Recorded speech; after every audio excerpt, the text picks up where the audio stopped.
Hey everybody, Alan Prentup. I'm a local realtor here in Southwest Florida, and I wanted to come out to you on this weekend of October 12th, 11th, 12th of October. Coming out of hurricane season, we're not out of it yet, but we're on the back side of it. And I've been out showing property all week. I've been showing my listings. I've been showing other agents' listings to my buyers. I've been talking with sellers. I've been talking with agents across the state. And I wanted to come to you today and just to let you know some of what these conversations have sounded like, what sellers are asking me, what buyers are asking me, and what potential buyers and sellers that I've spoken with that haven't decided whether they're going to buy or sell at the moment. They're on the fence. What their concerns are. So jumping right into it, I've been all over Southwest Florida this week. I've been in Punta Gorda all the way down to Naples and a couple places in between. So, and I've shown interior lot homes, I've shown waterfront property, I've shown riverfront property, so canal front. There's been a variety of properties that I've shown. And the conversations that I've had with the perspective with the buyers that I'm shopping with is is this a good deal? Is the market good for buying? And with the buyers that I've spoken with that haven't decided if they're going to buy, they've asked, is it a good time to buy? Is it a bad time to buy? And also similar conversations with sellers. With my current listings, those sellers, they're asking how the market performance is, how their property is doing from a valuation standpoint, and if we need to make any adjustments, which I have those conversations every week with my sellers, and also with those that are considering selling, is it a good time to sell or is it a bad time to sell? And the answer to all of these questions is the same: yes, no. And the reason why I say it that way is because for some, it's good to sell or to buy. For others, it's not good to sell or to buy. And it all depends on the individual, their circumstances, what they're looking to achieve. Just taking from the selling standpoint, uh, I had a conversation with a couple people this week. They're thinking about selling, one of which didn't like the valuation. They were thinking the property was worth about 50% more than it actually was, and they're weighing it out whether they should rent the property out or to sell it. And for those owners, they have a number in mind. And my question is, well, how long are you willing to wait to get that number for a sale on the property? And with this particular seller wanting 50% more than what the house is, you could knock the house down, build a new house, and sell it for about the same as what that house is value, what the number is that they want for that property. And I even showed them, look, there's a new construction right over here. It's bigger than yours. It's less than a year old. It's got more bedrooms, and it's cheaper than the number that you want for your place. So there's some things that they have to reconcile, and that's something that we face here in the real estate market in all of Florida. I'm seeing it, more commonly, not as commonly as I was 3 years ago, but still, it's happening today. That Alan, I need to have this number. I need to have this number. So for them, in their mind, it might not be a good time to sell because they have a particular number in mind that they want, which is going to take quite a while for them to achieve that number. And for somebody else that is selling their property, that I've got an upcoming listing, two actually, they they're more than ecstatic with the valuation that I gave them for their property, and say, look, that since you're doing some touch ups and everything, nothing that's really going to increase the value of the home. They're just taking care of some maintenance items, touch up paint, landscaping, whatnot, just to make it more appealing. Um, they like the number. And I said, look, this is what I propose we introduce it as, but be prepared for offers to come in that are less than that. And the conversation I had with all my sellers is like, look, we have to think like a buyer. We have to look through the lens of a buyer, and that's where it pays off for me working with buyers and sellers, and then also having a big Zoom conversation every week with agents from across the state in different markets is gives us an insight into what the sellers are, the mindset of sellers, the mindset of buyers.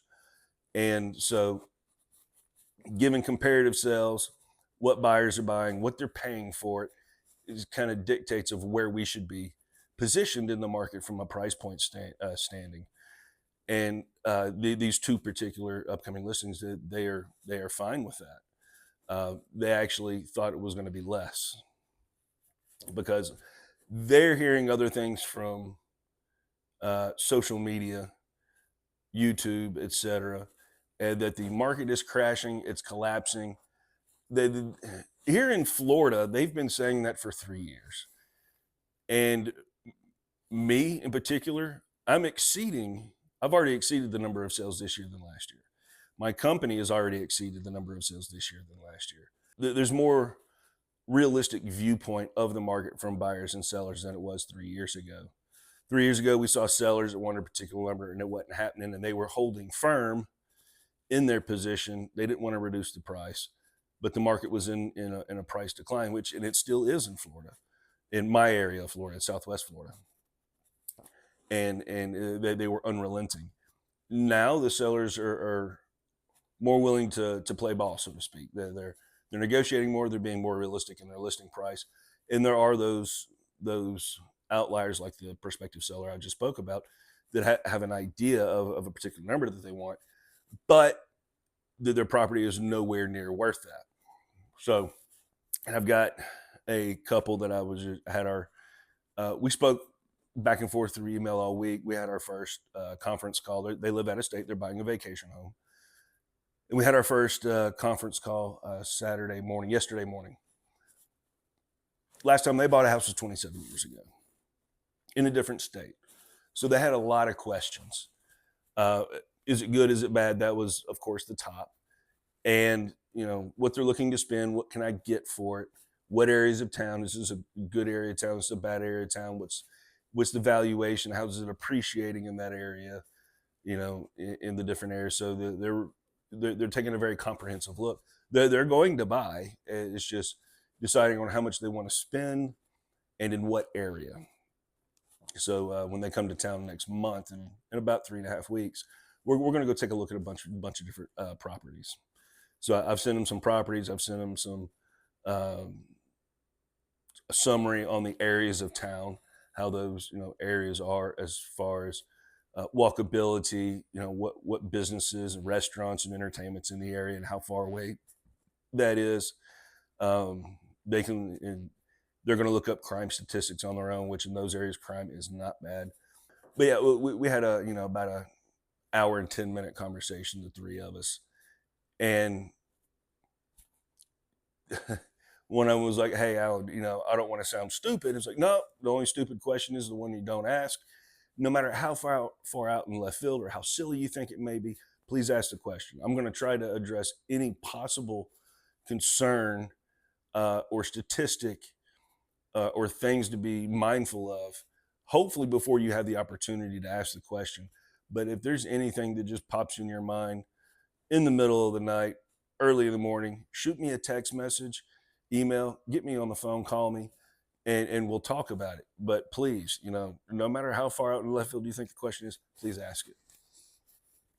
So, and I've got another buyer that I've been working with for 2 years, hasn't bought yet, because they've been wanting to get themselves in the best position financially.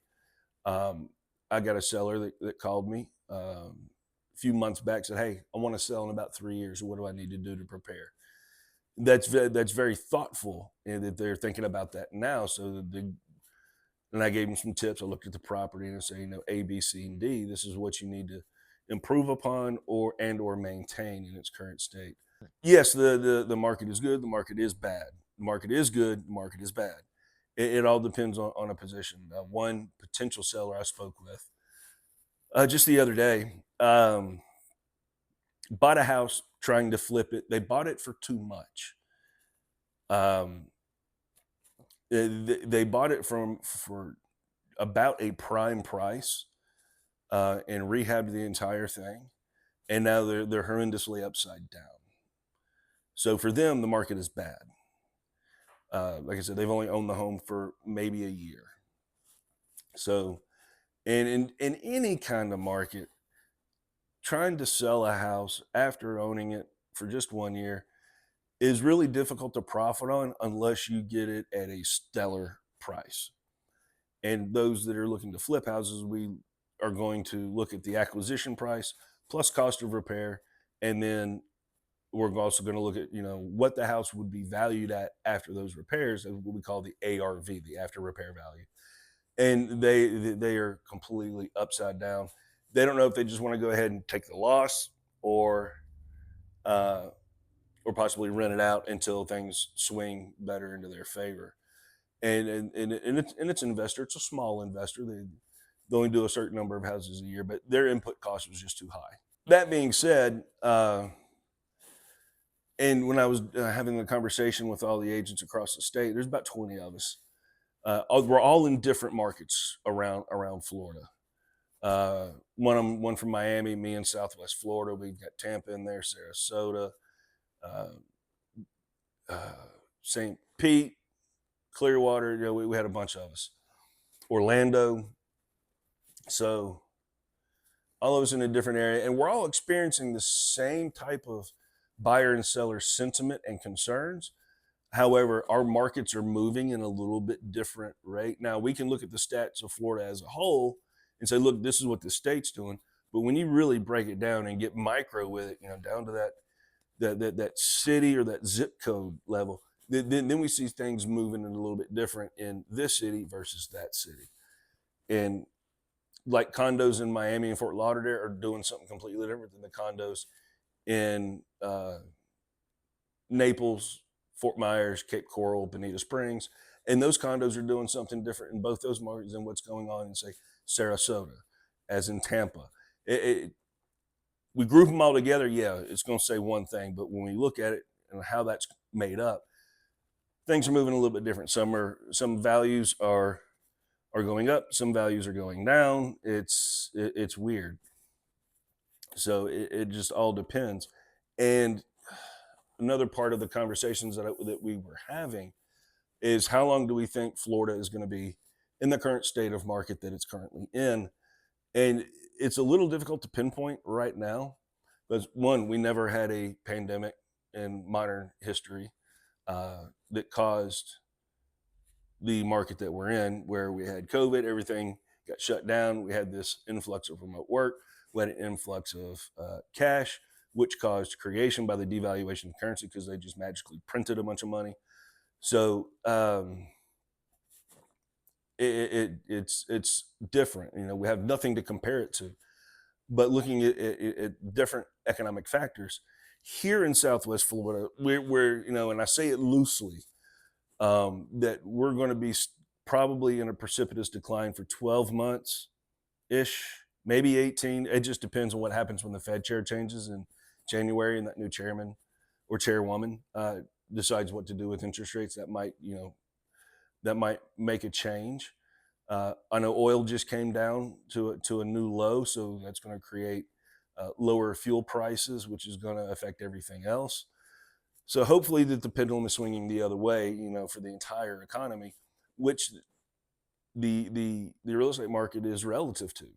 So is the market good? Is the market bad? It's up to you. Let's talk about it. For this week, I'm Alan Printup. Be well.